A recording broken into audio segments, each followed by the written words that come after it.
There are racist police.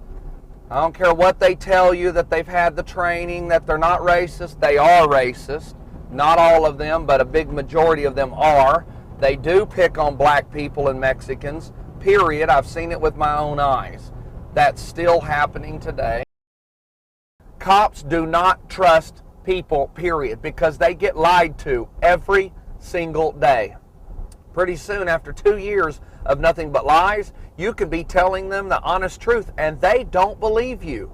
You have to prove yourself innocent, and that's unfortunate, instead of them proving you guilty. They automatically assume you're guilty. And I'm starting to feel that same adrenaline being released into my body, and that's what kept me going in law enforcement. When you ask a cop, why do you want to be a cop, or why are you being a cop, or why are you working narcotics, their answer always is, I want to help people and I don't want drugs to get into the hands of the kids. That's all bull crap.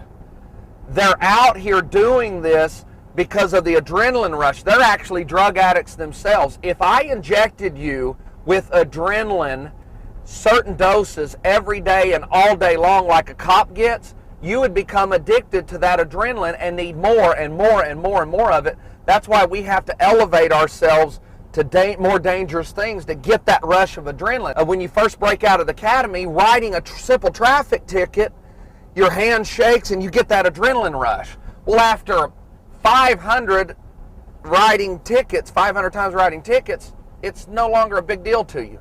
So the next thing, you need disturbance calls to get that same adrenaline rush. Then you need fights. Then you need car chases. And what happens without law enforcement recognizing it, this happened to me, I needed so much adrenaline, the only thing that pumped me up were busting people for narcotics, fights, and car chases. When you find drugs on somebody, you're supposed to handcuff them right then.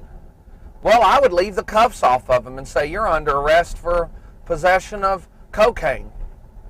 And give them a chance to run or to fight, because that gave me that adrenaline rush that I needed, because I was addicted to the adrenaline. Interdiction officers, narcotics officers, are not out here to help American people, and they're not out here to keep drugs out of the hands of school kids. Drug dealers are not dealing drugs to your 10-year-old on the playground. For one, 10-year-olds don't have any money. For two, 10-year-olds are not doing the drugs. That's all a government ploy. Oh, they're killing our kids. That's a lie. That's just a good thing to say. That's just a mask to hide behind the cruel and unjust war on drugs. It's absolutely not true. Cops are out here doing this for the fame of it, and for the adrenaline rush, and for the peer acceptance. Because after there's a big drug bust, there's a big party, and that officer is considered a celebrity for that moment. Police officers are not your friend, period. When they tell you you have the right to remain silent and anything you say can and will be used against you in a court of law, they mean that. Even the most innocent statement, they will twist around to mean totally something else and testify to that on the stand.